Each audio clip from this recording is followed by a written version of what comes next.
Assalamualaikum warahmatullahi wabarakatuh. Waalaikumsalam warahmatullahi wabarakatuh. Selamat pagi anak-anak. Pagi, Bu. Nih masih pada semangat gak nih pagi-pagi gini? Masih. Kayaknya masih kurang semangat. Udah pada sarapan belum? Udah. Biar makin semangat nih nanti kalau ibu bilang semangat pagi, kalian jawab pagi gitu ya. Siap, Pakai siap, semangat. Bu. Oke. Siap, Bu. Semangat pagi. Pagi. Oke, tepuk tangan dulu dong buat kita semua. Oke, sebelum kita mulai pelajaran sosiologi pada hari ini, Ibu minta kepada kakak kelas untuk dipimpin doanya. Silakan.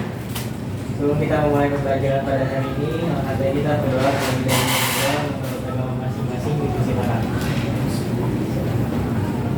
Amin. Berdoa selesai. Oke, terima kasih pada kakak kelas. Selanjutnya untuk Ibu melihat nih seberapa siap kalian belajar sosiologi, Ibu mau nanya kira-kira hari ini Ibu tuh mau ngasih materi apa sih? Mau jelasin materi apa, ada yang tahu? Oke, boleh Sasa. Jadi hari ini kita mau belajar tentang upaya mengatasi masalah akibat globalisasi dan era digital. Oke, keren banget, tepuk tangan dulu dong buat Sasa. Ini sebenarnya Sasa udah siap banget ya buat belajar sosiologi pada pagi hari ini. Oke, untuk selanjutnya mereview materi yang lalu biar nggak lupa. Ada yang tahu materi pertemuan kemarin itu kita belajar tentang apa sih? Oke, Anggi. Kemarin itu kita belajar tentang ragam masalah akibat globalisasi. Yes, betul banget nih. Anggi masih ingat loh yang pertemuan kemarin. Tepuk tangan dulu dong buat Anggi. Jadi untuk materi pekan lalu dan materi pekan sekarang itu sangat berkesinambungan ya teman-teman, anak-anak semua, karena kemarin itu masalah. Sekarang kita belajar tentang gimana caranya mengatasi masalah tersebut. Oke. Nah, mungkin sebelum ke materinya, Ibu mau nanya dulu nih, kabar kalian gimana sih pada hari ini nih? Ada yang sakit-sakit nggak? Kok kayaknya pada lemes-lemes banget? Udah sarapan kan? Ya, Bu. Nanti jangan lupa sarapan. Ibu harap kalian bisa menyimak dengan semangat, menyimak dengan baik materi hari ini ya. Iya, Bu. Iya, Bu. Ya, semuanya. Oke, hari ini Ibu akan mengajar tentang upaya mengatasi masalah akibat globalisasi dan juga era digital. Nah, sebelum itu, Ibu mau tahu dulu nih, kira-kira ada nggak sih globalisasi di kehidupan kalian nih yang mempengaruhi dan terdampak gitu di kehidupan kalian? Ada yang tahu? JJ boleh? Mungkin kita jadi lebih mudah akses informasi gitu ya. Mungkin yang K-popers itu nyari idol, nyari informasi tentang idolnya juga. Oke. Oh, kamu K-popers JJ? Tepuk tangan dulu dong buat JJ. Karena K-popers kan sekarang udah banyak banget dan itu salah satu bentuk globalisasi yang ada. Nah, dari hal itu kita juga harus nih mengatasi karena bakalan banyak banget masalah akibat globalisasi. Sebelum Ibu menjelaskan upaya-upayanya, ada yang udah tahu duluan terkait upaya apa sih yang bisa kita lakuin, hal-hal kecil apa yang bisa kita lakuin buat mengatasi globalisasi di kehidupan kita? Ada yang tahu? Oke, boleh jadi ya.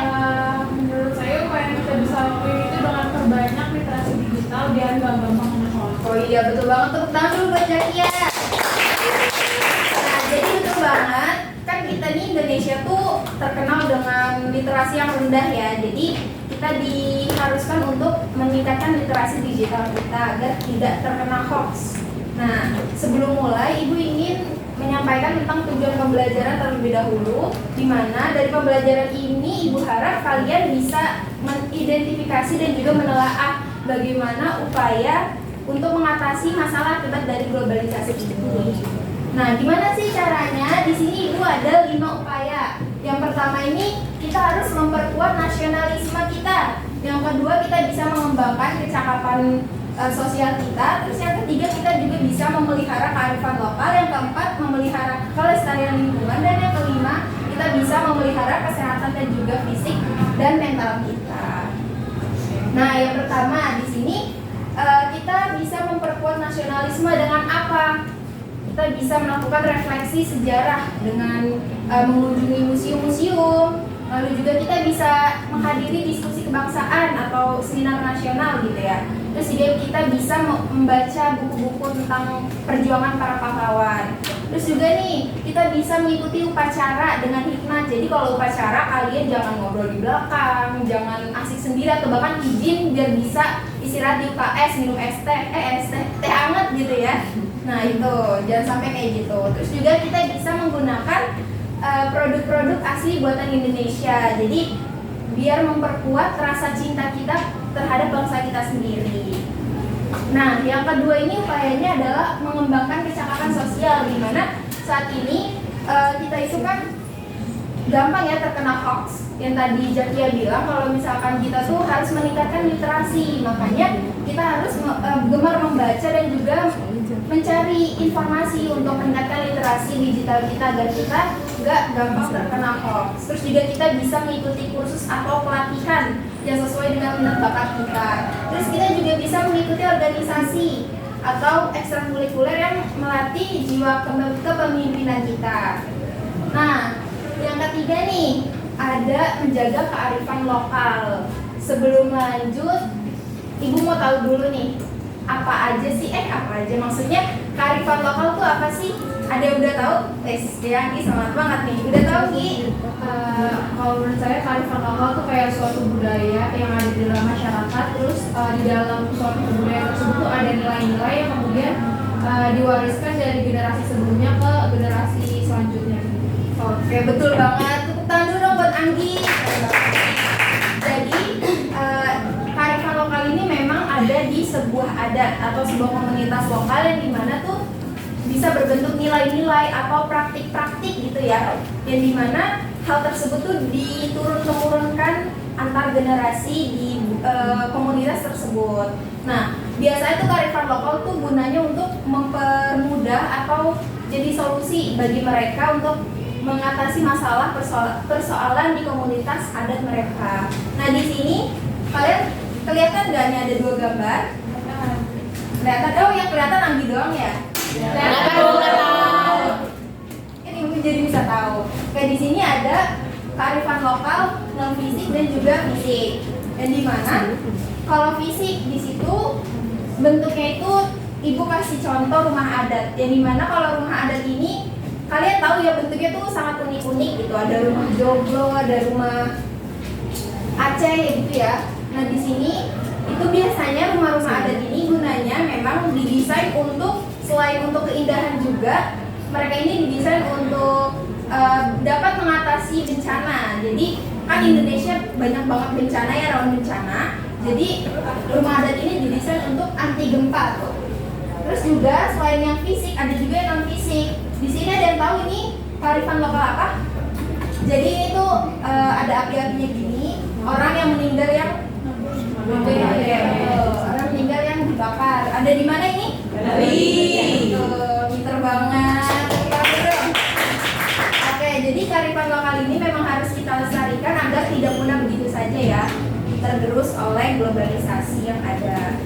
Nah, selanjutnya kita juga bisa nih memelihara kelestarian lingkungan yang dimana polusi sekarang tuh kan makin banyak ya, makin tercemar udara kita karena banyaknya orang menggunakan mobil pribadi, lalu juga motor pribadi gitu. Jadi untuk mengatasi hal tersebut kita bisa melakukan penghijauan atau reboisasi. Jadi kita banyak menanam pohon.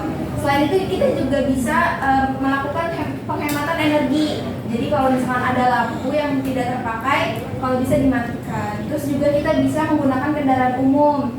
Kita bisa kalau pergi ke sekolah naik angkot.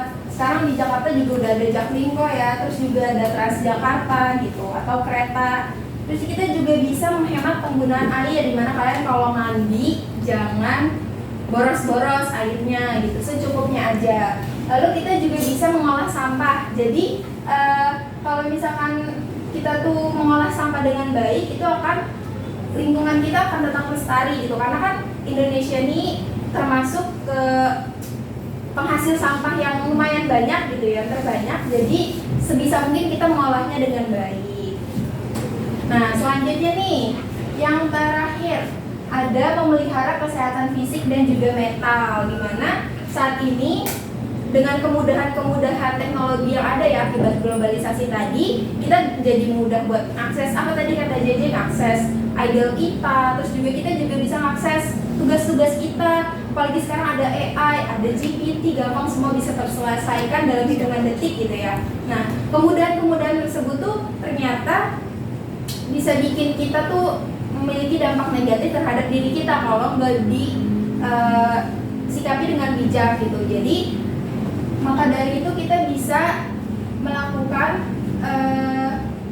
mengatasi stres tadi gitu kan, karena selain tadi kita secara fisik juga bisa capek gitu kan di depan. Kalau kalian di depan laptop, apa yang kalian rasain kalau terlalu lama di depan laptop? Iya, terus mata kita nih panas, panas, mata kita panas gitu kan. Terus juga bisa nambah minus kalau misalkan yang punya minus gitu kan. Terus juga secara mental, ternyata ada kalau misalkan kita tuh udah kecanduan sama teknologi, ada yang namanya nomofobia.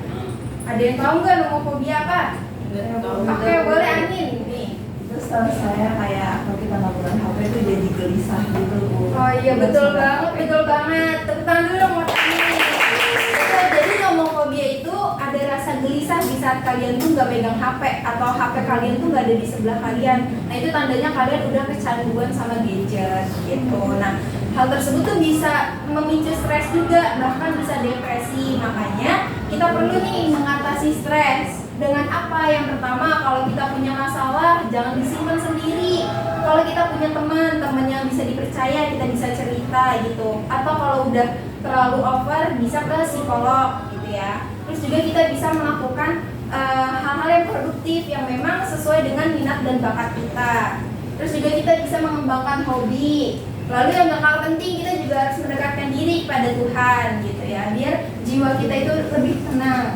Terus juga kita bisa lebih banyak berpikir positif, karena kan sekarang ini Gen Z ini banyak yang dikit-dikit overthinking, masalah kecil dipikirin sampai semalaman gak bisa tidur gitu ya. Nah itu kalau bisa dikurangin. Terus juga kita bisa merelaksasi diri dengan apa? Dengan me time diri kita, nyenengin diri kita sendiri gitu. Dan yang gak kalah penting, kita juga harus olahraga. Nah di sini siapa yang males olahraga? Saya. Ini bahaya banget karena kita kan dikit-dikit depan HP, dikit-dikit depan laptop, yang lama duduk depan laptop. Nah itu bahaya banget, bisa merusak kinerja ginjal dan juga otot-otot kita gitu. Makanya kita harus rajin olahraga. Bisa seminggu sekali yang ringan-ringan aja di rumah gitu ya. Nah sebelum kita nonton video, Ibu mau tanya dulu. Di sini ada yang ingin bertanya terkait materi tadi. Udah paham semua? Udah paham. Oke. Nah, jadi kita di sini nonton dulu ya. Oke. Ada video. Ibu harap kalian bisa menyimaknya dengan baik. Nanti abis ini ada tugas yang harus kalian kerjakan dari video ini, jadi mohon disimak dengan baik ya. Siapa yang tak kenal dengan negara yang terkenal dengan sebutan negeri ginseng di PMers? Hampir semua orang kayaknya tahu ya, itu merupakan sebutan untuk Korea Selatan. Saat ini nih PMers, Korea Selatan tak hanya terkenal dengan ginsengnya dong. Sudah banyak nih produk-produk hingga budaya yang membuat Korea Selatan semakin terkenal di berbagai belahan dunia, tak terkecuali Indonesia. Fenomena tersebut disebut sebagai Korean Wave PMers. Lalu bagaimana ya fenomena Korean Wave di Indonesia? Korean Wave sendiri merupakan istilah yang diberikan untuk tersebarnya budaya pop Korea Selatan di berbagai negara. Pada dasarnya, globalisasi budaya Korea Selatan tersebut tak terlepas dari peran media. Media banyak berperan dalam persebaran nilai-nilai budaya Korea Selatan. Misalnya saja drama-drama Korea yang muncul di televisi. Kesuksesan drama Korea Selatan di layar kaca Indonesia menjadi efek domino terhadap produk Korea Selatan lain, seperti film dan musik.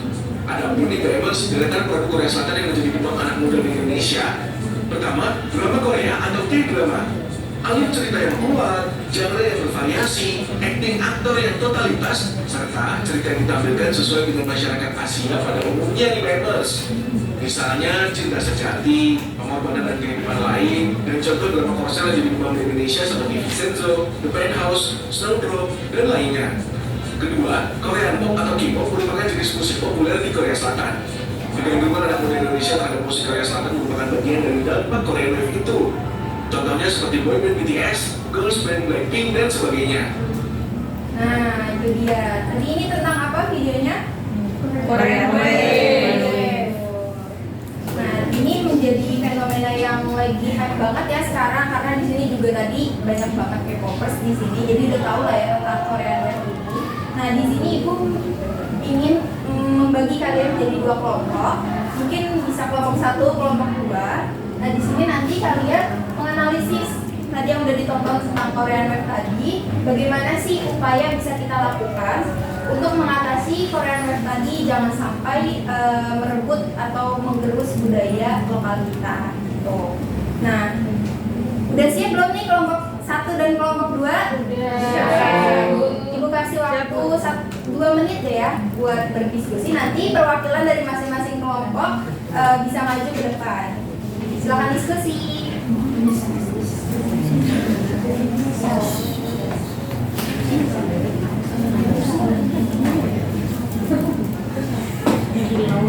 Susah sih Anggi.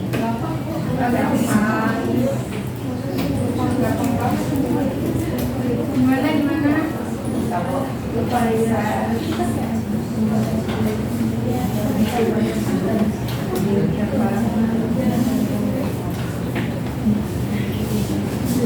Kalau ada yang susah bisa bilang ke ibu ya, biar ibu bantu. Oke Bu.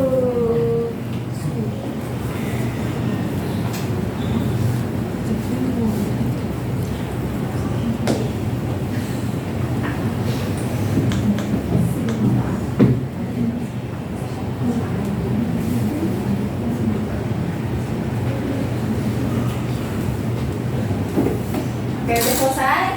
Udah. Kayaknya kelompok ini udah siap banget. Oke, mungkin kelompok ini siapa yang mau maju nih ke depan buat mewakili kelompoknya? Saya. Oh, Anggi. Oh, tunjuk tangannya pakai tangan dong. Saya, Bu. Oke. Kelompok ini gimana? Siapa yang mau maju? Saya, Bu. Oke, Anin boleh. Untuk Anin dan Anggi boleh maju ke depan untuk mempresentasikan hasil diskusi masing-masing kelompok. Tepuk tangan dulu dong buat Anin dan juga Anggi. Ya, boleh. Mau siapa dulu nih? Anggi, Bu. Oke. Boleh. Soalnya tadi ya. Oke, jadi upaya untuk mengatasi Korean Wave ini berdasarkan yang tadi udah didiskusi itu bisa dengan memperkuat nasionalisme, di mana pemerintah itu bisa lebih baik dalam mempromosikan budaya lokal di media sosial, misalnya kayak seperti promosi keindahan alam Indonesia dan juga warisan-warisan bangsa kita.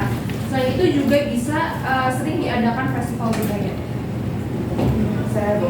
Oke, kalau dari kelompok kita upaya untuk mengatasi Korean Wave ini bisa dengan memelihara kearifan lokal, yaitu dengan memasukkan materi tentang kearifan lokal dalam kurikulum sekolah ataupun universitas juga bisa Bu. Gunanya untuk meningkatkan pemahaman generasi muda Bu. Terima kasih untuk Anin dan Anggi. Tepuk tangan dulu buat Anin dan Anggi. Boleh silakan kembali ke tempat duduknya. Betul banget. Jadi kita bisa mengatasinya dengan memperkuat nasionalisme dan juga tadi menjaga kearifan lokal. Nah, karena materi hari ini udah habis ya, Ibu pengen nih satu orang buat kesimpulan. Ada yang berani? Saya mau Bu. Oke, boleh Sasa. Jadi kesimpulan dari materi yang sudah Ibu paparkan tadi itu globalisasi ini juga ternyata memberikan dampak yang negatif di dalam kehidupan kita. Maka itu diperlukan suatu upaya untuk mengatasi masalah tersebut, yakni dengan memperkuat nasionalisme, mengembangkan percakapan sosial, menjaga kearifan lokal, serta menjaga kelestarian lingkungan dan menjaga kesehatan fisik serta mental. Oke, betul banget. Tepuk tangan dulu dong buat Sasa. Nah, karena udah disimpulin sama Sasa, Ibu ingin refleksi dulu nih hari ini apakah dari anak-anak semua udah paham atau ada yang mau ditanyain terkait materi hari ini? Paham. Oke, Ibu harap kalian bisa mengaplikasikannya ya ke dalam kehidupan kalian sehari-hari gitu. Nah, untuk minggu depan kita akan belajar mengenai kearifan lokal. Jadi jangan lupa dipersiapkan dengan baik biar kalian lebih siap lagi di kelas selanjutnya. Nah, sekian dari Ibu. Kurangnya mohon maaf. Wassalamualaikum warahmatullahi wabarakatuh.